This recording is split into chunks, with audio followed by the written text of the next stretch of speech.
E aí, pessoal? Estamos começando uma nova jornada de amor. Contem pra gente de onde vocês estão assistindo. Não se esqueçam de se inscrever e fazer parte da nossa família. Agora, fiquem com a gente. A história começa. A manhã em Montana estava tão calma que parecia que o mundo inteiro estava prendendo a respiração. Nas colinas onduladas, a névoa flutuava como fumaça, fina, pálida e fria o suficiente para arrepiar a espinha.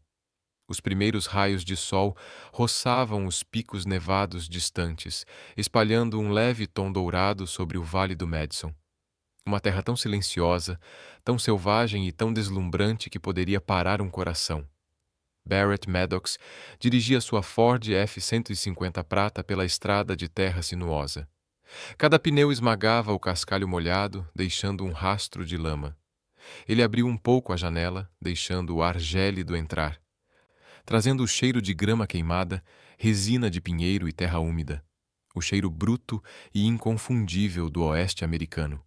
Aos 35 anos, outrora aclamado como um prodígio da tecnologia de energia limpa, Barrett deixou Seattle depois de vender sua startup por quase 100 milhões de dólares.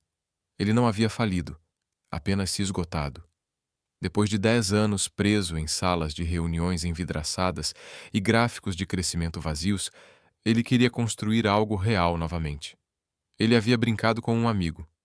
Quero ver se a tecnologia pode salvar a Terra da mesma forma que um dia salvou minha conta bancária. Então, ele comprou um rancho de 120 hectares em Montana, tão remoto que não havia sinal de celular, apenas vento, grama e silêncio. Um projeto de regeneração para a terra e para si mesmo.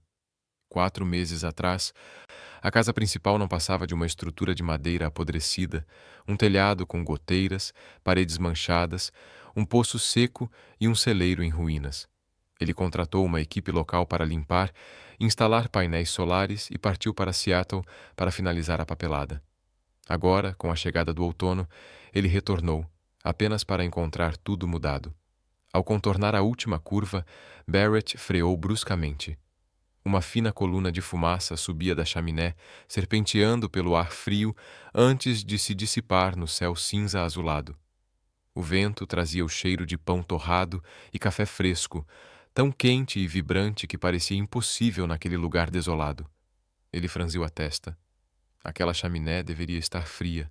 A energia elétrica nem sequer estava ligada. Ninguém deveria estar ali.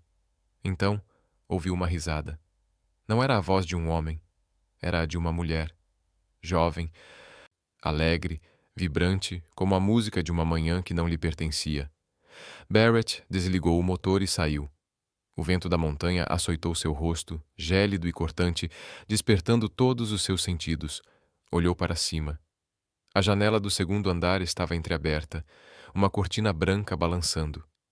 Sob a varanda, alguns vasos de lavanda exibiam flores violetas, a terra recém-regada, escura e brilhante. Uma fileira de mudas de tomate enfeitava a cerca. Apertou as chaves com mais força. Aquilo não era apenas invasão de propriedade. Parecia que alguém havia se apropriado do único lugar que ele considerava exclusivamente seu. Ele subiu lentamente o degrau da varanda. A porta de madeira era um barril. O cheiro de café se misturava com manteiga derretida e fumaça de lenha. Ele a empurrou, abrindo-a. As dobradiças rangeram suavemente. Barrett congelou. A velha casa havia desaparecido, ou pelo menos não era mais a ruína que ele se lembrava. As paredes estavam recém-pintadas. A mesa de madeira brilhava. Colchas feitas à mão pendiam na parede. A lareira ardia forte, sua luz tremulando contra as cortinas claras. Tudo parecia vivo, aconchegante e inegavelmente feminino. Ruby, traga mais manteiga depressa. Grace, a senhorita Violet vai arrumar a toalha de mesa de novo. As vozes vieram da cozinha, seguidas pela abertura da porta. Uma jovem de cabelos castanhos escuros saiu carregando uma cafeteira. Quando viu Barrett, congelou, seus olhos cinzentos encontrando os dele. E por aquele instante, toda a casa ficou em silêncio. Havia 4 mulheres na casa, uma de cabelos loiros e baixa estatura, mas com olhos penetrantes e disciplinados, uma loira e cautelosa, vestida com uma camisa branca e calças caque, Outra ruiva, a mais jovem, segurava um bebê enrolado em uma manta cinza, cansada, mas gentil. E a que acabara de sair, a mulher de cabelos escuros com uma camisa grosseira e pó de café nas mãos. Havia algo firme, porém desafiador, nela, como alguém acostumada a tomar decisões em meio a tempestades. Barrett falou com a voz rouca e contida. Quem são vocês? Quem lhes deu permissão para estarem aqui? A mulher de cabelos grisalhos largou a faca que usava para cortar pão e respondeu calmamente. Sou Grace Shaw. Não queríamos incomodar. Esta casa está abandonada há meses.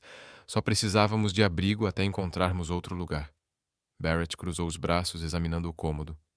Abrigo? Esta é uma propriedade privada. Comprei este lugar há 4 meses. Tenho a escritura. Não me lembro de ter convidado ninguém. E a jovem pousou a cafeteira e deu um passo à frente. Sua voz era baixa e firme, mas não trêmula. Se quiserem que a gente vá embora, nós vamos. Só me deem um tempo para arrumar minhas coisas. Tenho uma criança aqui. Barrett lançou um olhar para a ruiva que segurava o bebê. A criança dormia tranquilamente, com as bochechas rosadas, respirando suavemente e com um leve cheiro de leite. Sua raiva se dissipou. Ele olhou ao redor. Nada estava danificado. Na verdade, tudo estava mais limpo, mais iluminado, cheio de vida. Há quanto tempo você está aqui? Perguntou. 4 meses, respondeu a mulher de cabelos escuros. Ele encontrou seu olhar. Aqueles olhos cinzentos não vacilaram. E eu deveria chamá-lo de Cora, disse ela, erguendo levemente o queixo. Cora Langley. Barrett assentiu lentamente. Sou Barrett Maddox, o novo dono deste rancho. Os lábios de Cora se contraíram. Então suponho que temos o mesmo problema, Sr. Maddox. Ambos acreditamos que estávamos aqui primeiro. Barrett esboçou um sorriso fraco e incrédulo. Não tinha certeza se era pelas palavras dela ou por sua compostura. Talvez sim, mas pelo menos eu paguei por isso. E pagamos com trabalho, disse ela baixinho. Se precisar de provas, basta olhar ao redor. Ele olhou e percebeu que ela estava certa. Os pisos tinham sido lixados, o poço restaurado e o celeiro reparado. Até mesmo árvores jovens estavam criando raízes lá fora. Barrett exalou, com a voz mais suave. Vou ficar aqui esta noite. Amanhã de manhã conversaremos sobre isso direito. Cora simplesmente assentiu. Sem medo, sem súplicas, apenas um acordo claro e firme, como 2 pessoas negociando. E não um proprietário e um invasor. Barrett saiu para a varanda. Os ventos da montanha sopravam, frios e carregando o aroma da grama. Ao longe, o sol se punha atrás da serra de Madison, lançando uma luz dourada sobre os campos que escureciam. Ele ficou ali parado por um longo tempo, ouvindo o choro fraco do bebê se transformar em uma suave canção de ninar lá dentro. Pela primeira vez em meses, Barrett não estava pensando em ações, lucros ou mercados. Ele apenas sentia aquele lugar, seu vento, seu silêncio, sua pulsação.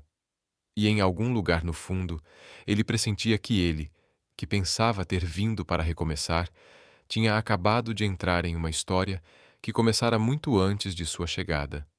Na manhã seguinte, as colinas ainda estavam envoltas em uma névoa branca. Barrett Maddox estava na varanda, com uma caneca fumegante de café na mão, olhando pela janela para as 4 mulheres que arrumavam a cozinha depois do café da manhã. Elas não lhe dirigiram a palavra, apenas acenaram educadamente com a cabeça, como se reconhecessem a presença do novo senhorio. Ele planejava mandá-las embora, mas então Ruby, a jovem mãe com o bebê no colo, olhou para ele com aqueles olhos, e ele não conseguiu. Só 1 mês, disse Barrett em voz baixa. Assim que encontrarem outro lugar, terão que ir embora. Cora assentiu calmamente, como se já esperasse aquela resposta. Obrigada, Sr. Maddox. Não vamos causar nenhum incômodo. E assim elas ficaram. No início, Barrett manteve distância. Trabalhava do lado de fora, consertando a bomba d'água, refazendo a fiação antiga, evitando a cozinha, onde as risadas das mulheres preenchiam as manhãs. Mas aos poucos, ele começou a observá-las. Cora Langley, a mulher que ele um dia pensou ser uma intrusa, Acabou sendo quem ditava o ritmo de toda a casa.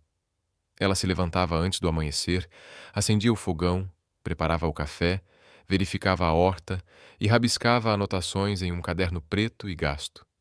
Barrett chegou a vislumbrar a capa uma vez. Arquivo do caso Samuel Langley. Ele perguntou a ela sobre isso, mas ela apenas respondeu baixinho. Algo pessoal. Quando chegar a hora, eu te conto. Durante o dia, ela era calma e serena, com os olhos atentos a cada detalhe, como se estivesse sempre pronta para assumir o fardo de outra pessoa. À noite, quando a casa estava adormecida, ela se sentava sob a luz fraca do abajur, escrevendo, riscando coisas, colando pedaços de papel antigos no caderno. Documentos que Barrett não conseguia entender completamente, mas seu instinto lhe dizia que eram mais do que meras lembranças. Grace Shaw, a mais velha, era a alma gentil da casa. Ela havia sido professora em Bozeman. Quando denunciou o diretor da escola por assédio aos alunos, perdeu tudo: seu emprego, sua reputação, sua paz. Nenhuma escola a contrataria novamente. Não me arrependo, disse Grace certa tarde enquanto ensinava as crianças a lerem as letras. Mas aprendi algo. Às vezes, dizer a verdade é tratado como um crime.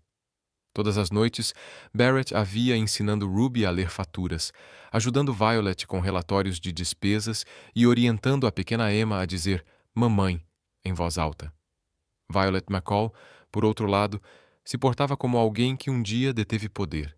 Cada movimento era deliberado, refinado, mas sob aquela calma exterior havia uma dor silenciosa. Ela havia sido a contadora-chefe da empresa do marido, uma pequena firma que faliu depois que ele foi investigado. Para se salvar, ele a culpou. Violet perdeu tudo: sua reputação, suas economias, seus amigos.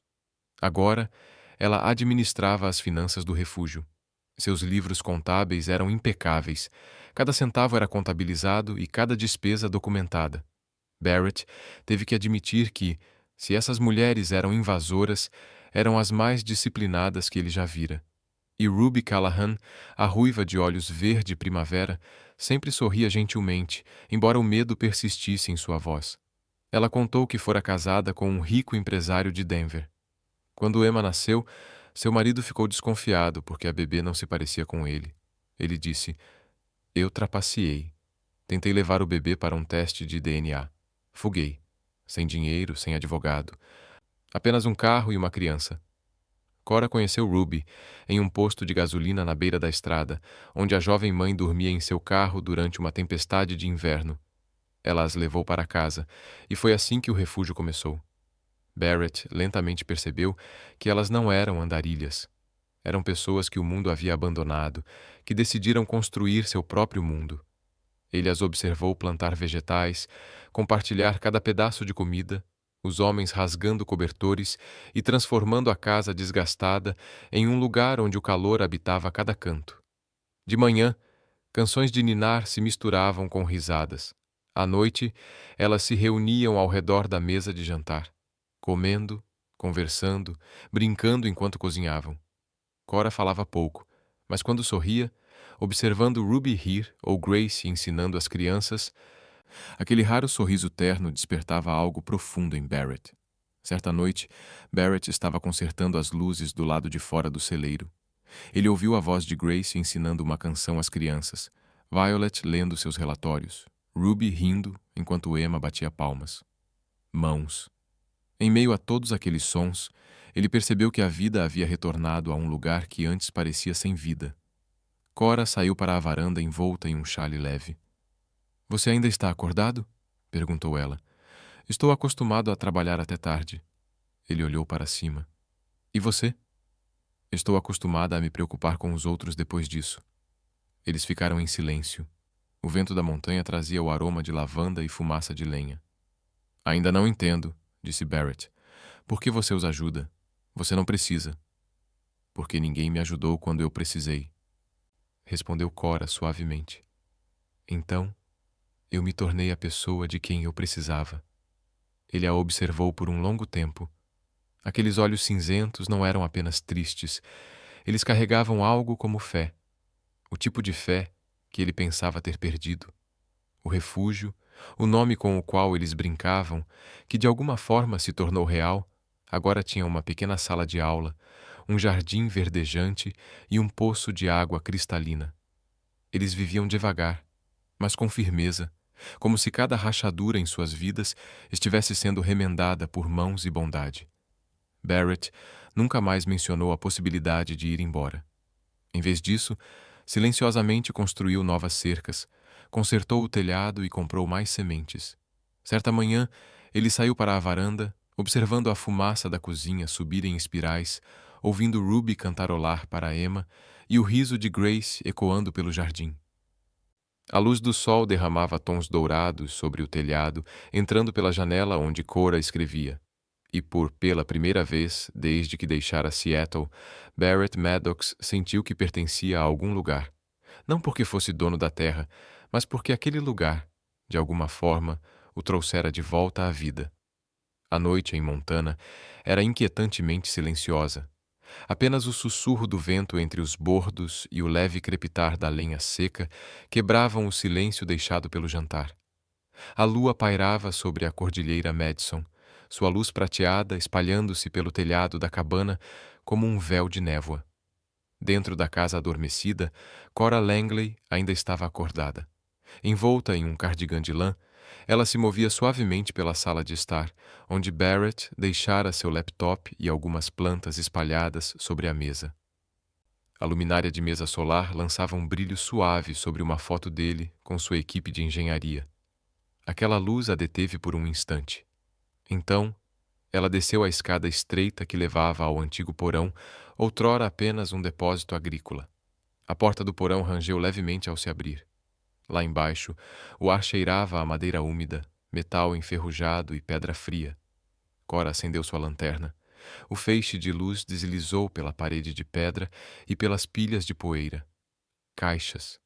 No canto mais afastado, atrás de uma prateleira de madeira, havia uma caixa de ferro preta com a borda enferrujada e a fechadura quebrada. Ela se ajoelhou e levantou a tampa. Uma nuvem de poeira subiu como fumaça fantasmagórica. Dentro jazia um grosso maço de documentos amarrados com um cordão de couro amarelado pelo tempo. Na capa, escrito em tinta preta, estavam as palavras: Caso de fraude de terras de Samuel Langley Wickham. A mão de Cora tremeu ao tocar o nome. Seu pai, o juiz Samuel Langley, fora outrora um símbolo de integridade em Montana. Ele havia iniciado uma investigação interna sobre o Wickham Land Group, um poderoso conglomerado imobiliário suspeito de se apropriar de terras públicas e subornar funcionários estaduais. Então, certa manhã, enquanto se preparava para entregar as provas aos promotores federais, seu carro caiu de um penhasco. A polícia alegou que foi um acidente com falha nos freios, mas K conhecia seu pai, um homem obsessivamente cuidadoso. Seus freios nunca falhavam. Ele havia sido morto por desafiar homens poderosos demais para confrontar. Cora sentou-se no chão frio e abriu os arquivos um a um.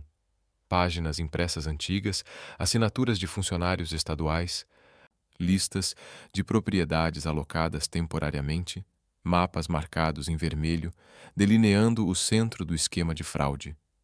Quando a luz da lanterna iluminou um mapa desbotado, seu peito apertou. No canto, quase apagado pelo tempo, ela leu as palavras: Seção 24, Área de Desenvolvimento de Madison Valley. Era a mesma terra onde Barrett Maddox morava agora. Este rancho, o refúgio, era o próprio coração do caso inacabado de seu pai. Cora recostou-se e fechou os olhos. Toda a sua vida, ela havia fugido da morte do pai, de ameaças anônimas, da sombra que esmagava o nome Langley. Mas o destino a trouxera de volta ao lugar exato onde tudo começou. Em sua mente, ela ouviu a voz do pai novamente, baixa, firme, gentil. A justiça não morre, Cora. Ela apenas dorme, esperando que alguém a desperte, sussurrou na escuridão, respondendo a um fantasma. Estou em suas terras, pai, e vou levar isso até o fim. Um som fraco na escada a fez congelar. Ela dobrou rapidamente os documentos e fechou a caixa. O feixe de luz da lanterna oscilou no exato momento em que Barrett Maddox apareceu nos degraus, com o paletó meio aberto e o rosto sonolento. Cá? Perguntou ele com a voz rouca. O que você está fazendo aqui a essa hora? Ela se virou, tentando afastar o pânico. Só estava checando se tinha ratos. Achei que tinha ouvido alguma coisa. Não quero que eles roam os fios. Barrett franziu a testa. A luz atingiu seu rosto, pálida, mas com os olhos firmes. Talvez até demais. Ele olhou em volta, notando a caixa de ferro fechada com alguns papéis para fora. Ratos, repetiu ele, cético. Cora se aproximou, erguendo um livro-razão antigo, como se o estivesse mostrando casualmente. Estou anotando as despesas e os suprimentos do mês. Pensei em verificar também os itens antigos guardados. Gostaria de ver? Barrett a observou por um instante, depois balançou a cabeça. Não, confio em você. Ele se virou para a escada, parou e suavizou a voz. Cora, se precisar de ajuda com alguma coisa, é só dizer. Ela sorriu levemente. Obrigada, Sr. Maddox. Estou acostumada a resolver as coisas sozinha. Ele assentiu silenciosamente uma vez e voltou para o andar de cima.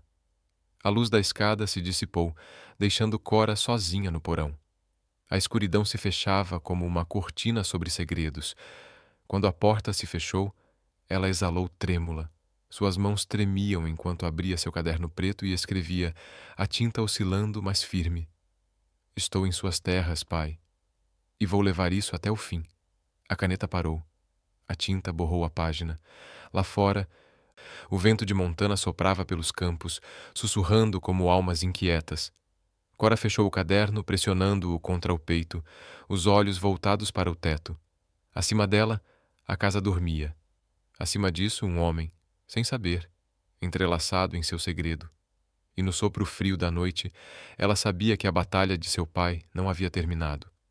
A manhã no rancho Maddox começou como qualquer outra, a luz pálida do sol cortando um fino véu de neblina. Ruby cantarolava baixinho enquanto embalava a pequena Emma para dormir, e o leve aroma de biscoitos recém-assados vinha da cozinha. Mas perto do meio-dia, o zumbido de motores se aproximando quebrou a calmaria. Barrett estava inspecionando o sistema de irrigação quando uma fila de SUVs pretos e elegantes subiu a estrada de terra que levava à colina.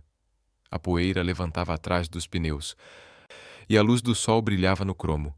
Em Montana, as pessoas só dirigiam carros assim quando queriam ser vistas. A primeira porta se abriu. Um homem de cabelos grisalhos, vestindo um terno cinza claro, saiu. Movimentava-se lentamente, mas exalava arrogância. Harold Wickham, presidente do Wickham Land Group. O mesmo homem que havia vendido esta propriedade para Barrett 4 meses atrás. Atrás dele estavam 2 assistentes de terno preto e um policial local. Barrett estreitou os olhos, soltando a válvula de água, e caminhou para a frente. Sr. Wickham, não esperava vê-lo aqui. Wickham sorriu, aquele tipo de sorriso de homens que acham que o conselho lhes pertence. Nem eu esperava encontrar este lugar tão animado. Ouvi rumores de alguma ocupação irregular nas minhas antigas terras. Pensei em dar uma olhada pessoalmente. Seu tom era suave, mas cada palavra carregava uma frieza gélida. O jeito como ele disse "minhas terras" fez o maxilar de Barrett se contrair. Esta propriedade agora é legalmente minha. Tenho os documentos e ninguém aqui está invadindo. Wickham caminhou lentamente, os olhos percorrendo o rancho como se o estivesse avaliando.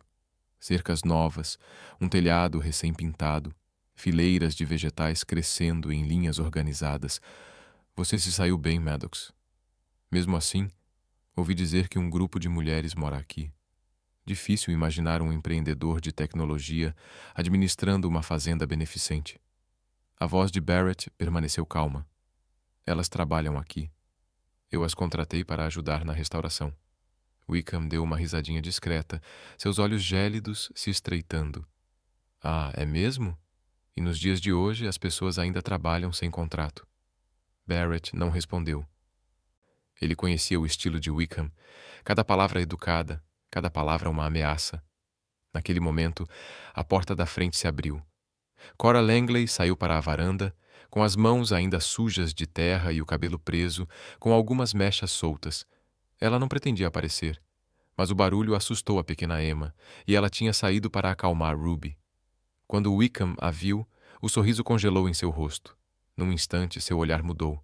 Surpresa, tensão, depois gelo.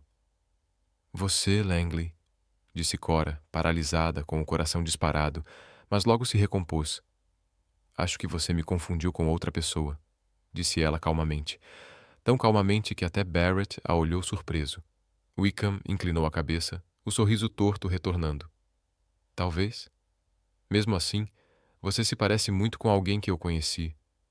Um juiz teimoso e velho que gostava de se meter onde não era chamado. Cora não disse nada.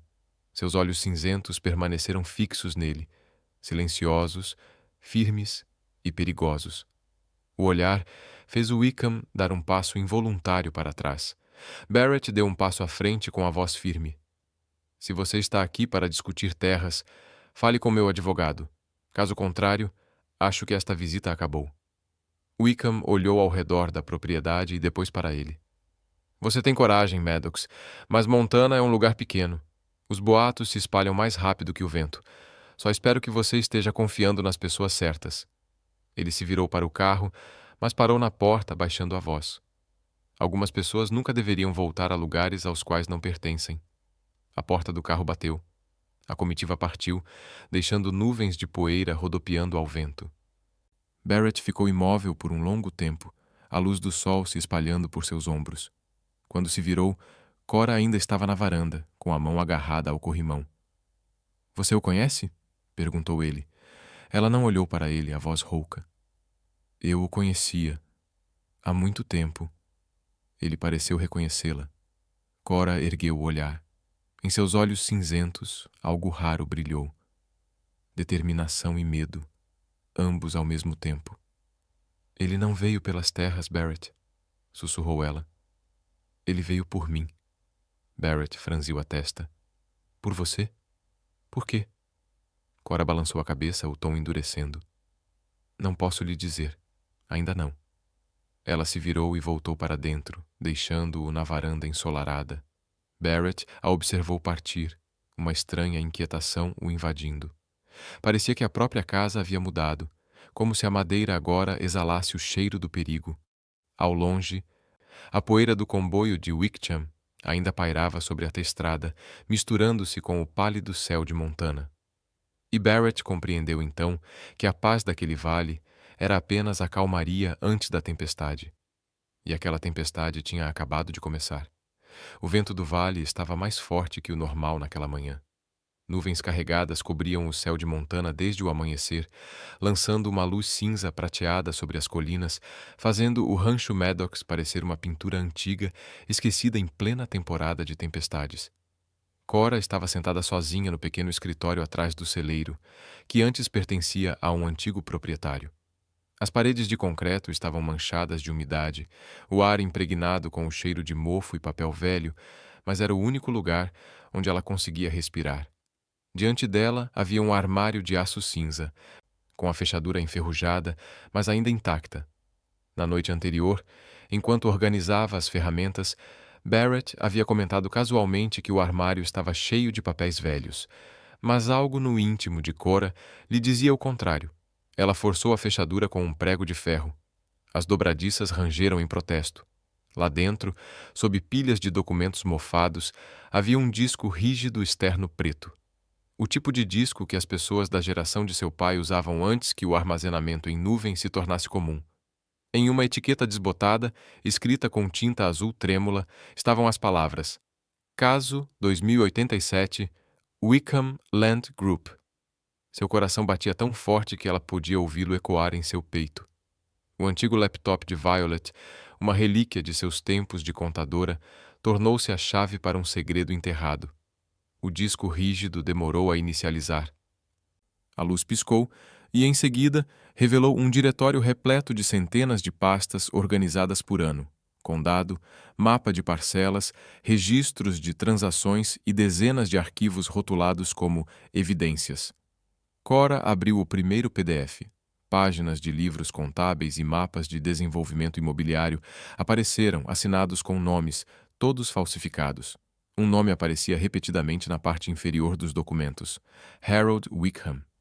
Nos arquivos seguintes, ela encontrou memorandos internos, anotações de reuniões confidenciais e documentos digitalizados que mostravam que o Wickham Land Group havia comprado milhares de hectares de terras públicas por meio de contratos falsos, apenas para revendê-las ao governo por 10 vezes o valor. A prova estava ali, a mesma evidência que seu pai havia descoberto e talvez a razão de sua morte. Cora ficou imóvel, agarrando o disco rígido, com lágrimas nos olhos, mas que se recusavam a cair. Durante 4 anos, ela havia fugido, vivendo nas sombras, perseguindo essa verdade. E agora que ela estava diante dela, não sabia se sentia alívio ou medo. Naquela tarde, Barrett chegou cedo em casa. Encontrou Ká limpando a mesa da cozinha, embora seus movimentos fossem distraídos, seu olhar distante. Ele não perguntou, apenas observou em silêncio. Ultimamente ela parecia diferente, mais cautelosa, sem dormir, atenta a sons que ele não conseguia ouvir. Naquela noite, enquanto verificava as luzes solares perto do estábulo, Barrett notou algo estranho. Um pequeno dispositivo, não maior que seu polegar, escondido atrás de uma viga de madeira, piscando fracamente em vermelho. Ele o pegou. Um gravador em miniatura com um transmissor. Naquele exato momento, um zumbido baixo cortou o céu. Barrett olhou para cima. Um drone voando baixo e rápido, sua luz piscante circulando acima do rancho como um olho mecânico. Ele correu de volta para casa e jogou o dispositivo sobre a mesa na frente de Cora. "O que é isso?" Ela olhou para ele, depois para ele, seus olhos cinzentos semicerrados. "Eu sabia", sussurrou ela. "Eles me encontraram." "Quem?" perguntou Barrett, exigindo uma resposta. "Harold Wickham. Ele não acredita em acidentes. Ele sabe que eu estava procurando o que meu pai deixou para trás, e agora está me vigiando." Cora contou tudo a ele: o caso do pai, a fraude imobiliária, o acobertamento e as provas que acabara de descobrir no armário.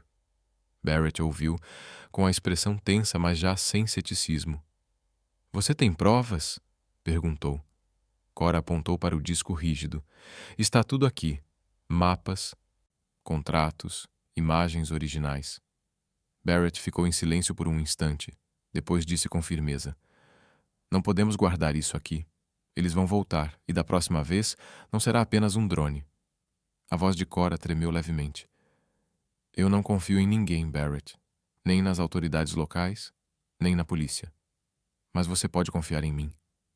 Foi a primeira vez que sua voz transmitiu tanta convicção, não como uma estranha, mas como alguém pronta para entrar na luta dela, custasse o que custasse. Sentaram-se lado a lado sob a luz fraca do abajur, examinando os arquivos, verificando cada assinatura, cada documento falso.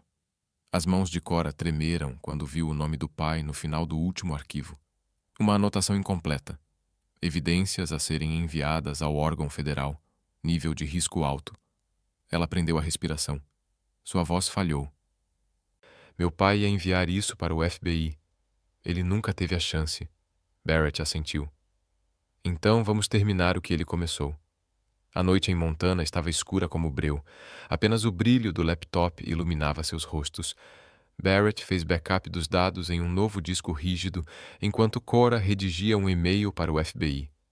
A Divisão de Corrupção Agrícola. Antes de clicar em enviar, ela hesitou, com a mão pairando sobre o teclado. Barrett colocou uma mão firme em seu ombro. Se ele está observando, significa que está com medo. E se ele está com medo, significa que estamos chegando perto. Cora assentiu levemente. O e-mail fora enviado. Lá fora, o vento uivava no telhado. O drone desapareceu além da crista da montanha. Dentro do pequeno cômodo, eles permaneceram em silêncio, alheios ao fato de que, a partir daquele instante, a caçada havia mudado de rumo. E desta vez, a justiça estava chegando. O tempo passava lentamente em Montana. Outubro transcorria em véus de manhãs brancas e tardes de um dourado pálido. O vento seco carregava o aroma de grama e terra, sussurrando entre os bordos nus. No velho telhado de madeira do rancho Maddox, a luz do sol penetrava como mel, quente, suave, indulgente. Fazia um mês desde que Barrett Maddox abrira a porta da casa que pensava estar abandonada. E agora não era mais apenas um investimento. Tinha um novo nome pintado em letras brancas no portão de madeira. O refúgio, um lugar para se curar. As manhãs no refúgio começavam com o cheiro de pão assando. Ruby Callahan era sempre a primeira a se levantar. O som suave da massa sendo amassada, o som de uma faca de manteiga cortando com precisão. Ela cantava canções de ninar suaves para a pequena Emma, que engatinhava pelo chão da cozinha com as bochechas rosadas como maçãs de outono. Grace Shaw, com os cabelos prateados presos cuidadosamente na nuca, ensinava a Emma suas primeiras palavras, retiradas de um livro infantil. Diga maçã, querida. Ah, P. Boa menina. A cozinha se encheu de risos. À mesa, Violet McCall digitava números em um laptop antigo, recortando recibos com precisão. Sua concentração era tão aguçada que parecia que ela estava de volta a um escritório de contabilidade na cidade grande, em vez de uma casa de madeira escondida em um vale de Montana. E Cora Langley, a mulher que Barrett ainda não conseguia compreender totalmente, era a alma do lugar. Ela organizava os cronogramas de plantio, distribuía as tarefas diárias, verificava o sistema de água, repintava a cerca e nunca se esquecia de lembrar Barrett de tomar café da manhã antes de sair. O que antes fora um abrigo temporário estava lentamente se transformando em algo mais, uma pequena comunidade autossustentável, unida pelo cuidado e não por laços de sangue. Grace abriu uma aula de leitura e escrita na sala de estar. A luz do meio-dia entrava pelas janelas, espalhando-se pelas mesas rústicas de madeira. Mulheres da região, sobreviventes de abuso, divórcio e demissões, vieram para aprender a preencher formulários de emprego, ler contratos de aluguel ou simplesmente assinar seus próprios nomes pela primeira vez. Você não precisa ser perfeita, disse Grace, com a voz calma, mas firme. Você só precisa entender o suficiente para que ninguém a engane e a faça assinar algo que você não consegue ler. Uma jovem, com as mãos trêmulas, leu em voz alta a primeira linha do formulário, com a voz embargada. Mas, ao terminar, a sala irrompeu em aplausos. Cá estava parada na porta, segurando uma xícara de chá com a expressão suavizada. Naquele momento, ela compreendeu algo profundo. Que a justiça não reside apenas nos tribunais. Às vezes, ela começa aqui mesmo, quando as pessoas recuperam suas próprias vozes.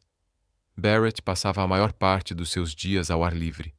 Instalava sensores de umidade, testava o sistema de irrigação movido à energia solar e verificava cada painel fotovoltaico.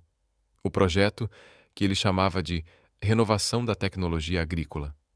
Cora frequentemente lhe trazia café e ficava em silêncio por um tempo, observando-o trabalhar sob o âmbar que se espalhava pelo crepúsculo. Você acredita que a Terra tem memória? Certa noite, sem desviar o olhar do tablet, Barrett perguntou. Se isso acontecer, disse Cora, então esta Terra está aprendendo a confiar nos humanos novamente. A resposta o fez parar. Por um breve momento silencioso, até o vento pareceu parar entre eles. Naquela noite o jantar foi simples. Sopa de galinha, pão e legumes frescos da horta. A luz de velas tremeluzia sobre a mesa de madeira, aquecendo todos os rostos. Ruby contou histórias sobre Emma aprendendo a falar. Grace leu a lição do dia da sua aula de alfabetização.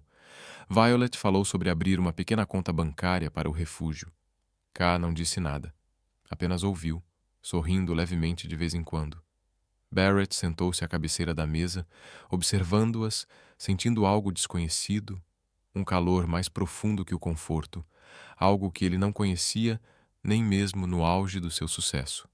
Quando a conversa se acalmou, ele pousou a colher e falou, com a voz firme. Há algo que eu quero dizer.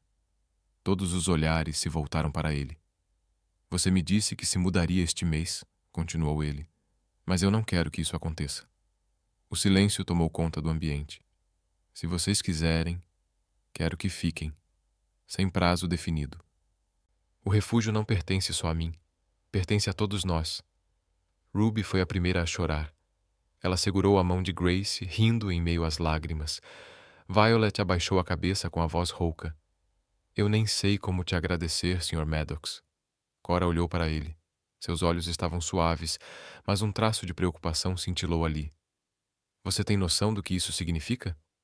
Se Wickham descobrir que você está nos abrigando, você estará em apuros. A voz de Barrett era calma, mas firme.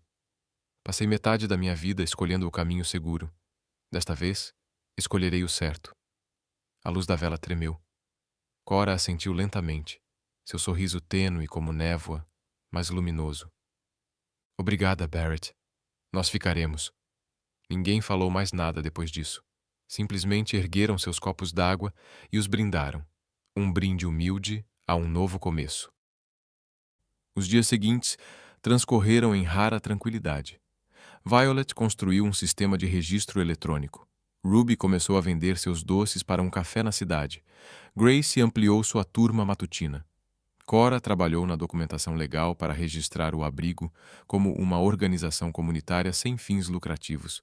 Barrett ajudou a transportar suprimentos, reconstruiu cercas e levou Grace até a cidade para imprimir formulários. Pela primeira vez, ele sentiu algo que nunca havia sentido antes, que pertencia a algum lugar.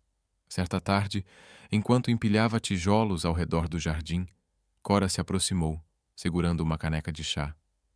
Você não tem medo? Perguntou ela baixinho. Do que aconteceria se tudo isso desmoronasse? Eu tinha, disse Barrett, mas não mais. Se eu perder tudo de novo, pelo menos desta vez saberei pelo que estava lutando. Ela o encarou por mais tempo do que o necessário. O sol poente surgiu atrás dele, banhando seus cabelos e olhos com uma luz âmbar. Sob aquele silêncio, algo se agitou.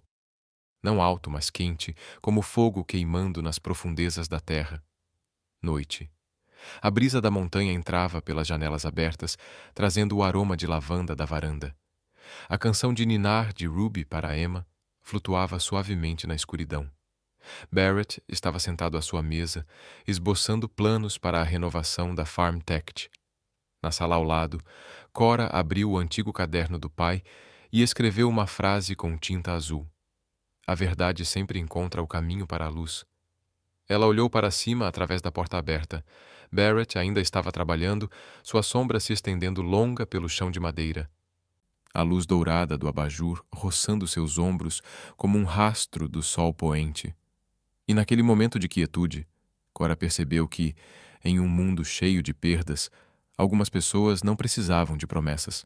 Apenas ficar já era o suficiente. Naquela manhã, Barrett Maddox era. Enquanto verificava os sensores de água, seu telefone começou a vibrar sem parar. Uma mensagem de um velho amigo em São Francisco continha apenas um link. Escândalo. O ex-CEO em desgraça, Barrett Maddox, abriga um grupo de mulheres que ocupam a propriedade do Wickham Land Group. A tela refletia seu rosto sob o sol forte, olhos sombrios, lábios cerrados.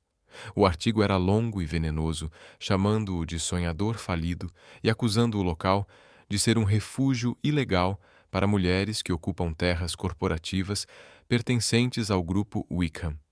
Anexadas, havia fotos de drone, mostrando Barrett e Cora juntos no jardim, banhados pela luz dourada do entardecer, como se flagrados em um segredo. Naquela tarde, 2 caminhões do Bureau of Land Management pararam no portão. Homens com jaquetas corta-vento cinza fotografaram a casa, mediram as cercas e afixaram um aviso vermelho brilhante. Propriedade sob investigação administrativa. Dentro da cozinha, Ruby abraçava Emma, com os olhos vermelhos e inchados. Violet tentava acalmar a todos enquanto Grace preparava chá em silêncio.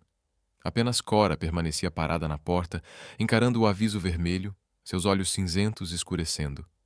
Barrett entrou, a camisa coberta de poeira. Wickham, disse ele secamente, a palavra mais uma conclusão do que um palpite. Cora assentiu lentamente.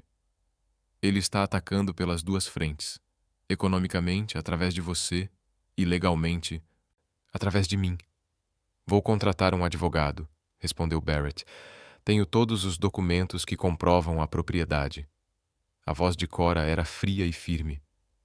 Você acha que ele precisa de provas? Ele precisa de boatos. A história se espalha, os investidores desistem, O condado intervém, você fica isolado e eu fico sob vigilância. É assim que ele luta. Barrett ficou em silêncio por um momento, depois olhou diretamente para ela. Cora, eu não vou a lugar nenhum. O refúgio pertence a nós, e eu não vou deixar ninguém destruí-lo de forma alguma. Ela o observou por um longo momento, o olhar suavizando. Você percebe que está na linha de fogo agora? Ele deu um leve sorriso. Já morei nos prédios mais seguros do país, disse ele baixinho. Mas só aqui, entre madeira velha e terra, é que finalmente tenho algo que vale a pena. Protegendo. 2 dias depois, o vento em Montana ficou feroz. Nuvens escuras se acumularam, anunciando a primeira tempestade de inverno, e Barrett construiu um abrigo extra para proteger os painéis solares. Cora lacrou o depósito e trancou o disco rígido do pai. Ruby preparou uma mala de emergência para as bebê Emma. Todos sentiam. Algo estava por vir. Naquela noite, o refúgio estava estranhamente silencioso. As palavras pareciam pesadas, desnecessárias. Cora sentou-se perto da janela, a luz da lareira lançando um suave brilho alaranjado em seu rosto, calma, mas tensa, como uma corda esticada. Barrett preparou café, tentando parecer casual, embora sua mão tremesse levemente ao lhe entregar uma xícara. Entregarei todos os documentos da propriedade ao tribunal do condado amanhã de manhã, disse ele. Você deveria sair cedo. E você? Ficarei com eles. Era aqui que eu pretendia proteger. Ele queria discutir, mas no fim, apenas assentiu. Por volta da meia-noite, o vento uivou pelo vale. Cora acordou assustada com um pequeno estalo do lado de fora, como uma garrafa de vidro quebrando. Ela correu para a janela e congelou. Chamas subiam de o galpão atrás do celeiro. Fogo, Barrett! Seu grito ecoou pela casa. Ruby agarrou Emma. Violet puxou Grace pelo braço e todas saíram correndo. Barrett disparou dos estábulos, extintor de incêndio na mão. A fumaça o envolvia, seus olhos brilhando de determinação. Cora, tire-os daqui! Gritou ele. Ela guiou Ruby e Grace em direção ao portão, segurando Emma com força, e se virou assim que Barrett desapareceu no inferno. O fogo subiu rapidamente, devorando as vigas do telhado. A madeira estalava e quebrava. O cheiro de gasolina impregnava o ar. Barrett colocou a jaqueta sobre os ombros e correu de novo para salvar os arquivos, o disco rígido, as provas. Barrett, não! Está desabando! Gritou Cora. Ele se virou, metade do rosto escondido pela fumaça. Não podemos deixar ele vencer. Um segundo depois, o telhado desabou. Cora correu e arrastou Barrett para fora das chamas. Eles caíram no chão molhado, ofegantes, sufocando com as cinzas e fumaça. Seus pulmões ardiam. Lágrimas picavam seus olhos. Eles ficaram deitados próximos, ouvindo a respiração ofegante um do outro em meio ao chiado da madeira queimando no ar acre. Barrett virou a cabeça, sua mão encontrando a dela, quente, trêmula, real. Através da luz bruxuleante, ela viu seus olhos, cansados, com manchas de fuligem, mas claros e intensos. Nenhum dos dois falou. Seus corações batiam em sincronia, um voto silencioso em meio ao rugido das chamas. Quando olharam para cima novamente, o galpão era um inferno vermelho, as chamas pintando a encosta com uma luz furiosa. E naquele momento, ambos souberam que nunca mais caminhariam sozinhos. De manhã, caminhões de bombeiros e policiais invadiram o rancho. A fumaça ainda subia das vigas carbonizadas. Ruby estava sentada abraçada a Emma, o rosto pálido e sem sono. Violet falava trêmula com um policial, enquanto Grace se enrolava em um cobertor. Um investigador se aproximou segurando um saco plástico para evidências. Encontramos vestígios de um tipo de acelerante industrial usado apenas por construtoras. Este composto é fabricado por uma subsidiária do Wickham Land Group. Barrett Ely estava por perto, a jaqueta chamuscada, um braço enfaixado às pressas, o punho cerrado. Não disse nada.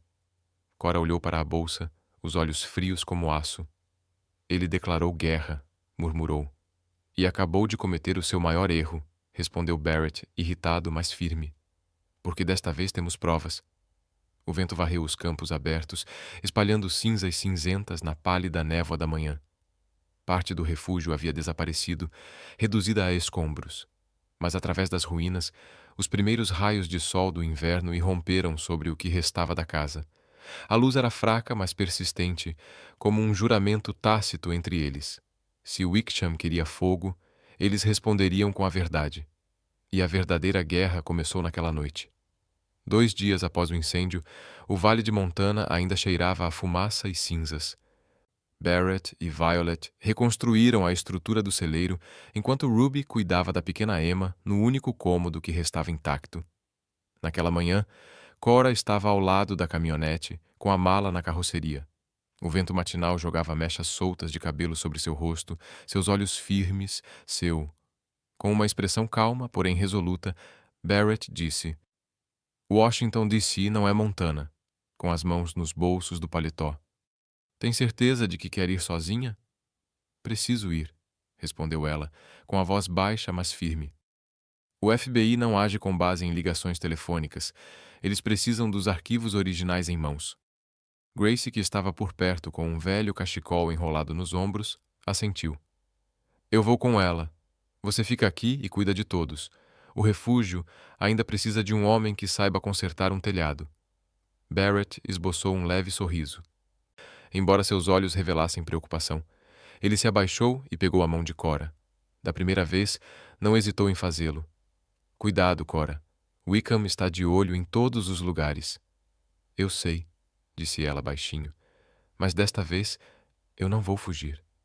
A caminhonete partiu, levantando uma fina nuvem de poeira, deixando Barrett sozinho no campo, observando até o último raio de sol desaparecer na estrada de terra. Washington, D.C., 3 dias depois. O céu da cidade não se parecia em nada com o de Montana. Era lotado, cinzento, sufocante, frio como o poder sempre é. Cora usava um casaco comprido e segurava uma bolsa de lona com o disco rígido e os arquivos do pai. Gracie caminhava ao seu lado, o som dos seus sapatos gastos ecoando pelo corredor de mármore do FBI. Foram recebidas pelo agente Ray Torres, de cerca de 40 anos, alto, de olhar penetrante, mas discretamente atento. Cora colocou os arquivos sobre a mesa dele. Estes são os originais, cópias de segurança de um servidor de 2015. Provas de que o Wickham Land Group usou contratos falsos para se apropriar de terras públicas. Meu pai, o juiz Samuel Langley, morreu logo após solicitar uma investigação interna. Torres folheou as páginas, franzindo a testa. Então, olhou para cima. Você entende que o que está apresentando pode abalar todo o sistema do estado de Montana? Se a justiça tiver que ser abalada, disse Cora firmemente, então que seja. Gracie colocou uma mão reconfortante no ombro de Cora, embora seus próprios olhos brilhassem com convicção. Torres assentiu com a cabeça, assinando o recibo. O FBI reabrirá o caso Langley. Senhorita Langley, obrigada por manter isso em segurança todos esses anos. Cora esboçou um sorriso fraco e cansado. Estou apenas terminando o que meu pai não conseguiu. Enquanto isso, de volta a Montana, Barrett enfrentava uma batalha diferente. 2 repórteres e 3 inspetores federais chegaram ao Haven na mesma manhã, disparando perguntas em ritmo acelerado. Você sabia que aquelas mulheres estavam ocupando ilegalmente uma propriedade do governo? O Haven é uma fachada disfarçada para uma organização não registrada? A resposta de Barrett nunca mudou. Não, são pessoas em quem confio, e esta é a nossa casa. Naquela noite, enquanto removia os escombros do galpão de armazenamento incendiado, um elegante SUV preto parou no portão. Dele saiu Harold Wickham, os faróis do carro cortando seu rosto, metade iluminado, metade na sombra. Você está jogando um jogo perigoso, Maddox, disse Wickham, com um tom suave como uma lâmina. Você já foi CEO. Sabe o que a mídia pode fazer com uma reputação? Barrett enxugou as mãos na calça jeans e se endireitou. Se você veio para me assustar, está perdendo seu tempo. Wickham deu uma risadinha. Ah, é mesmo? E aquele rancho? Aquelas pessoas? Eu poderia fazer o condado retomar esta terra em 1 semana. Não, você não pode, disse Barrett, com a voz firme, porque você não é mais o dono. O FBI está investigando o seu caso. Pela primeira vez, Wickham congelou. seu sorriso se tornando algo frágil. Você não tem ideia de cuja cova está cavando, Maddox. Você tem razão, respondeu Barrett, com os olhos brilhando. Eu não estou cavando a cova de ninguém. Você fez isso sozinho. Wickham o encarou em silêncio. Então, virou-se para ir embora. Antes de entrar no carro, murmurou quase para o vento. Já vi muitos homens que se achavam heróis. Todos terminam da mesma forma, em cinzas. O carro desapareceu na escuridão, deixando Barrett sozinho no campo frio e infinito. 3 dias depois, uma manchete curta apareceu na primeira página de um jornal nacional. FBI reabre caso de fraude do Wickham Land Group. Novas evidências surgem após quase uma década. O artigo não citava a fonte, mas Barrett sabia exatamente quem estava por trás disso. Ele segurou o jornal, a luz da manhã refletindo na impressão, um lampejo de orgulho e preocupação cruzando seu rosto. Naquela noite, ele ligou para Cora. A notícia já saiu. Você está bem? Estou bem, ela respondeu. Mas o FBI precisa que eu esteja em Washington por mais alguns dias. Eles estão verificando os dados e colhendo meu depoimento. Cuidado com quem se aproximar de você, advertiu Barrett em voz baixa. Wickham não ficará quieto. Houve uma pausa antes de ela responder, calma e convicta. Eu sei, mas desta vez temos luz, e tudo o que lhe resta é escuridão. A noite caiu suavemente sobre Montana. O vento zumbia pelo telhado novo, carregando vestígios de fuligem ainda enterrados no solo. Violet fechou seu livro Razão. Ruby cantava baixinho enquanto embalava a Emma para dormir. Barrett saiu para a varanda, olhando para o vale aberto, o luar estendendo-se sobre os campos como água prateada. Ele se lembrou das palavras de Cora antes de ela partir. Não deixe que o refúgio seja apenas um abrigo. Faça dele um começo. E na escuridão, ele viu um brilho fraco da lanterna na colina, pequeno, mas inabalável, como uma promessa carregada por quilômetros. A tempestade não havia acabado, mas pela primeira vez, eles não estavam mais se escondendo na escuridão. Estavam usando-a para iluminar o caminho para a justiça. Tribunal Federal, Washington, D.C. Uma manhã fria e silenciosa. Do lado de fora, o tribunal de mármore parecia um enorme bloco de gelo no meio da cidade. Lá dentro, o ar estava tenso como um fio. Câmeras, repórteres e microfones lotavam a entrada. O nome Harold Wickham, outrora um símbolo do poder imobiliário do oeste americano, estava agora no centro de um escândalo nacional. O caso Langley, enterrado por quase uma década, finalmente estava sendo reaberto. Cora sentou-se na primeira fila, entre Barrett e Grace. O terno cinza claro a fazia parecer outra pessoa, composta, elegante, mas seus olhos cinzentos ainda carregavam a dor silenciosa da perda.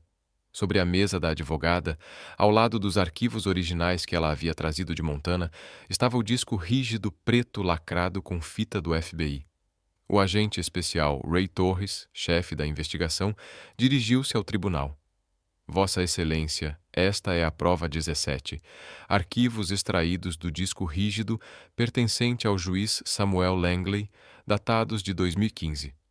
Os dados mostram que o Sr. Harold Wickham e seus associados usaram contratos falsificados para se apropriar de quase 12 mil acres de terras federais, revendendo-as posteriormente ao governo por 10 vezes o valor original. O preço.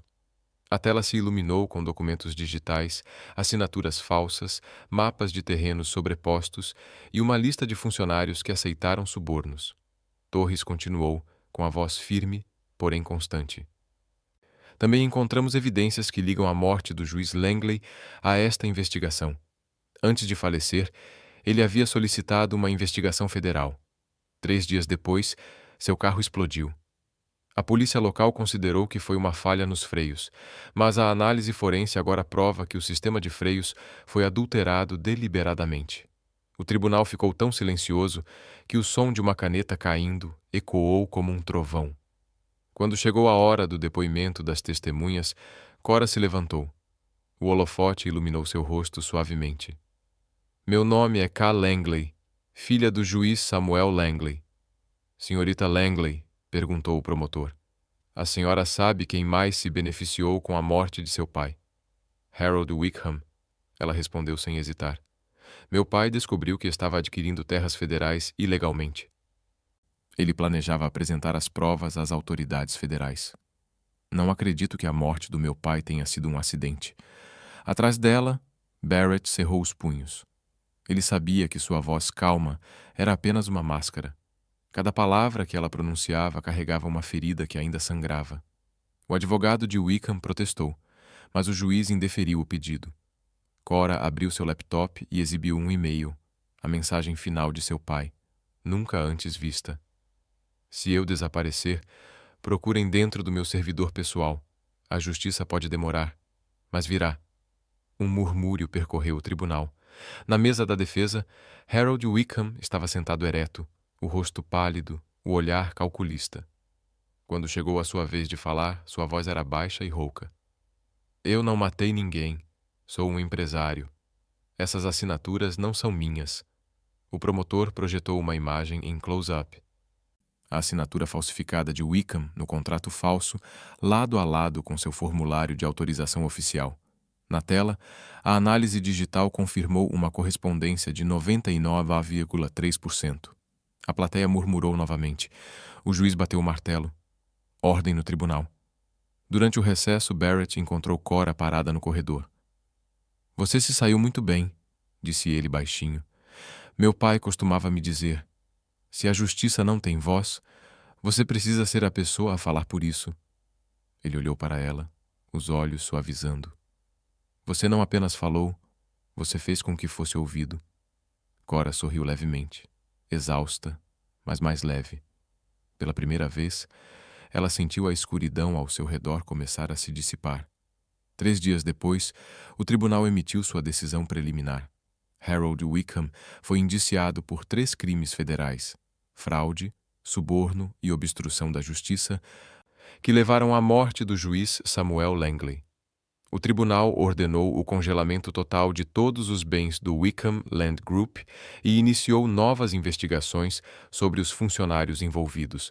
Enquanto isso, as autoridades congelaram temporariamente o terreno Madison Plot 302, a propriedade onde ficava o Haven, para verificar a propriedade. Barrett imediatamente entregou todas as escrituras, registros de transações e certidões de impostos ao FBI, provando que era um comprador legítimo, alheio aos crimes de Wickham. Uma semana depois, quando a sentença final foi lida em voz alta, a voz do juiz ecoou pela Câmara.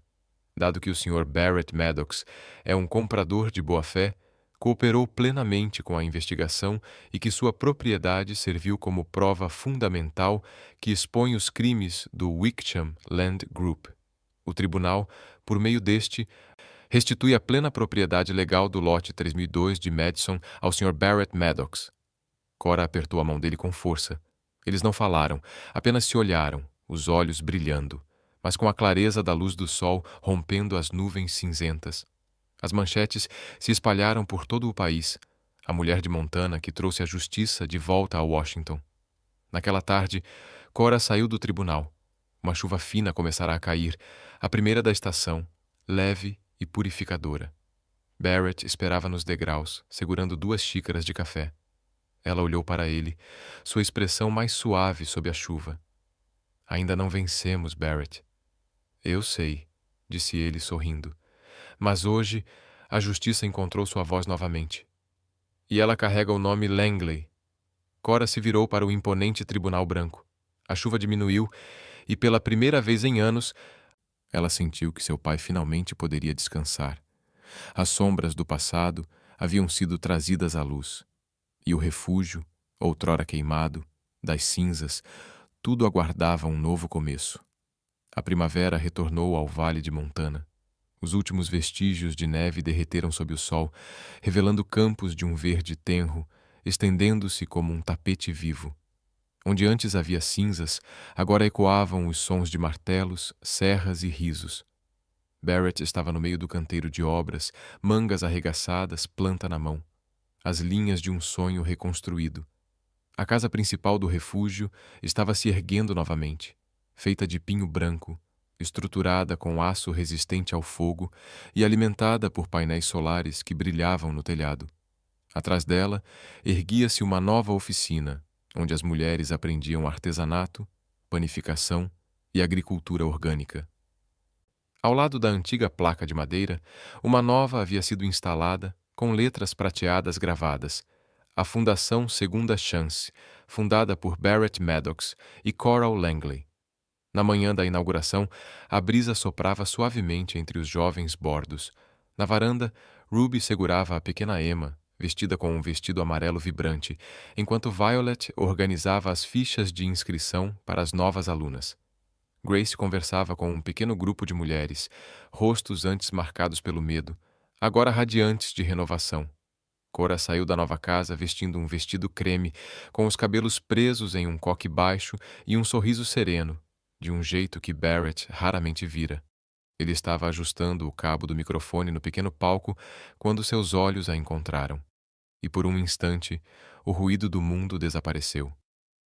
Nós dois já perdemos tudo, disse ele suavemente enquanto as pessoas começavam a se reunir. Mas você não desistiu, respondeu ela, com o sorriso brilhando como a luz do sol na neve. Não, disse ele olhando ao redor, porque você não me deixou desistir. A cerimônia começou. Moradores locais, repórteres e até representantes do FBI lotavam o pátio. De longe, o agente Ray Torres acenou educadamente para Cora. Os jornais a chamavam de a mulher que trouxe nova vida ao Vale de Montana. Mas ela apenas sorriu. Ela não precisava de títulos, apenas da visão daquele lugar vivo novamente. Barrett subiu ao pódio, sua voz grave ecoando pelos alto-falantes. Um ano atrás, aquela terra não passava de cinzas. Hoje, ela se ergue como um símbolo de o que chamamos de segunda chance. Não só para mim, mas para qualquer pessoa que já pensou que não conseguiria recomeçar. Ele fez uma pausa, seu olhar encontrando o dela, e a primeira pessoa que me ensinou o que isso significa está bem ali. Cora piscou, assustada ao ver dezenas de rostos se voltarem para ela. Barrett desceu do palco e caminhou em sua direção. O vento parou, como se todo o vale prendesse a respiração. Ele se ajoelhou, tirando uma pequena caixa de veludo do bolso do paletó. Sem grandes gestos, sem música, apenas um sorriso discreto, o tipo de sorriso que nasce do fogo e ainda escolhe o amor. Você veio aqui em busca de justiça, disse ele, com a voz rouca de emoção. Mas você construiu algo maior, um lugar onde as pessoas aprendem a viver novamente. Cora cobriu a boca com lágrimas brilhando nos olhos. Tem certeza? Um advogado poderia chamar isso de juramento para a vida toda. Então vamos chamar de contrato vitalício. Risos e aplausos irromperam pelo jardim. Ruby ergueu Emma no ar. Grace enxugou as lágrimas e Violet jogou pétalas de lavanda para o alto. Cora assentiu, colocando a mão em dele. Eu digo sim. A noite caiu. O convidado partiu, deixando para trás o brilho suave do pôr do sol sobre os telhados novos, as janelas iluminadas. Cora e Barrett sentaram-se na varanda, o café frio esquecido sobre a mesa, o vale à sua frente estendendo-se amplo e verdejante. Um sonho realizado. Você acha que meu pai estaria orgulhoso? Ela perguntou baixinho. Tenho certeza de que ele está sorrindo, disse Barrett, porque sua filha não apenas trouxe justiça, ela trouxe esperança. Cora encostou a cabeça no ombro dele, observando a luz da lâmpada cintilar no pequeno lago em frente à varanda. E você, Barrett Maddox, encontrou o que procurava? Encontrei, disse ele suavemente. Um lar e a pessoa que o tornou um lar. A brisa da primavera soprava, trazendo o aroma de lavanda e terra úmida. No coração de Montana, a Fundação Segunda Chance brilhava como um coração recém-iluminado, um lugar onde os quebrantados reencontravam a fé, onde a justiça encontrava a compaixão e onde duas almas que haviam caminhado pela escuridão finalmente se encontravam na luz de um novo amanhecer. Um ano depois, o amanhecer surgiu sobre o Vale de Montana, derramando uma luz dourada sobre os campos. Os primeiros raios penetraram os bordos, deslizando sobre o novo telhado de madeira, as cercas brancas recém-pintadas e a placa entalhada que dizia Rancho Segunda Chance, onde a esperança encontra um lar. O vento trazia o aroma de café fresco e risos de crianças. O que antes fora um refúgio, agora era o Rancho Segunda Chance, uma pequena, mas próspera comunidade onde aqueles que haviam caído um dia encontrariam um novo lar, a coragem de se reerguer. Em uma sala ensolarada, Cora ensinava um grupo de crianças a ler histórias em quadrinhos. Seu cabelo estava preso no alto da cabeça, com algumas mechas soltas enquanto ela se inclinava sobre as páginas. As crianças, a maioria filhos e filhas das mulheres que ela havia ajudado, riam baixinho sempre que ela mudava a voz para cada personagem. Cora também ria, com uma das mãos inconscientemente repousando sobre a barriga, onde uma pequena vida crescia, firme e forte. Do outro lado da fazenda, Ruby abriu a porta de sua nova padaria, o lar de Emma.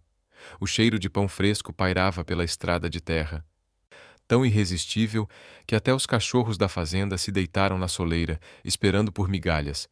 Emma, agora com 4 anos, usava um pequeno chapéu de chefe, mexendo orgulhosamente a massa ao lado da mãe. "Quando eu crescer, vou ensinar outras pessoas a fazer pão", disse ela. Ruby sorriu e limpou a farinha da bochecha da filha. "E eu serei sua primeira cliente." No jardim atrás da casa, Grace se debruçava sobre fileiras de lavanda e alecrim. Seu jardim de ervas havia se tornado o principal fornecedor dos cafés próximos. Mas mais importante, era um lugar onde ela ensinava aos recém-chegados a encontrar paz no trabalho cuidadoso e na fragrância da terra.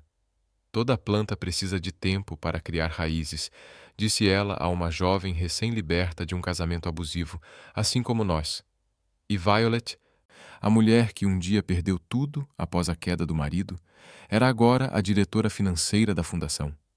Ela estava sentada em seu pequeno escritório de madeira, cercada por formulários de doações e quadros de planejamento. Quando lhe perguntaram como conseguia administrar um centro de resgate em um vale tão remoto, ela simplesmente sorriu e disse: "Não administramos este lugar com dinheiro. Administramos com base na confiança." Naquela tarde, Barrett Maddox estava do lado de fora dos estábulos, com as mangas arregaçadas, o sol escurecendo sua pele. Os anos o haviam mudado. Sua camisa estava desbotada, suas mãos ásperas, mas em seus olhos ainda brilhava a mesma luz que um dia guiou uma empresa multimilionária. Só que agora, em vez de fusões e contratos, ele falava sobre a renovação da tecnologia agrícola, o sistema agrícola movido à energia solar que estava desenvolvendo com universidades locais. Cora se aproximou, carregando 2 canecas de chá de ervas. "Acabei de terminar a aula de leitura", disse ela suavemente. "As crianças já conseguem ler a placa no portão." "Que placa?" perguntou ele, fingindo não saber. "Aquela que diz: 'Onde a esperança encontra um lar?'" Barrett deu uma risadinha. "Ainda me lembro do dia em que estávamos em meio às cinzas, sem acreditar que um dia veríamos isso acontecer." "E eu?" respondeu Cora. "Lembro-me de pensar que, se uma casa queimada pode ser reconstruída, um coração humano também pode." Na varanda da frente, uma longa mesa estava posta. Pão da Ruby, chá da Grace e lavanda do jardim. A comunidade se reuniu, não para alguma ocasião específica, mas simplesmente para compartilhar o jantar sob o pôr do sol dourado. Violet ergueu seu copo. "Um ano e uma segunda chance. O rancho ainda está de pé. Transformamos a dor em um lar", acrescentou Ruby com um sorriso. "E as cinzas em doces." Risos ecoaram pela multidão. Cora olhou ao redor. Os mesmos rostos que antes carregavam desespero agora brilhavam na luz do entardecer. Emma estava sentada nos ombros de Barrett, rindo incontrolavelmente. Cora tocou sua barriga suavemente, sentindo o pequeno coração bater em sincronia com a alegria ao seu redor. "Você acha que nosso filho vai crescer aqui?" perguntou ela baixinho. Barrett olhou para os campos onde o sol se punha atrás da colina distante. "Sim", disse ele. "Aqui, eles aprenderão que a esperança não é um luxo. É algo que se planta na terra todos os dias." Quando a noite caiu, o céu de Montana cintilava com 1000 estrelas. A luz emanava suavemente da casa principal. Uma casa que um dia foi reduzida a cinzas, agora brilhando como um monumento à resiliência. Barrett pousou a mão no ombro de Cora. Lembro-me do dia em que você me disse que veio aqui em busca de justiça, murmurou ele. E agora? Perguntou ela suavemente. Agora acho que você encontrou mais do que isso, disse ele. Você transformou a justiça em um lar. Cora sorriu. Em seus olhos, o amanhecer do dia seguinte já brilhava. Os cavalos bufavam baixinho no estábulo e o aroma de lavanda flutuava pelo ar fresco, suas respirações se misturando no calor da noite. Lá fora, o vento roçava a placa de madeira, fazendo suas letras prateadas tremerem suavemente sob o luar. O rancho da segunda chance, onde a esperança encontra um lar. Quando a manhã chegou, a luz dourada varreu os campos, iluminando cada sorriso, cada cicatriz, cada marca de dor e renascimento. E sob essa perspectiva, Cora Langley percebeu que sua busca por justiça havia se transformado em algo maior. Uma história de fé, compaixão e novos começos.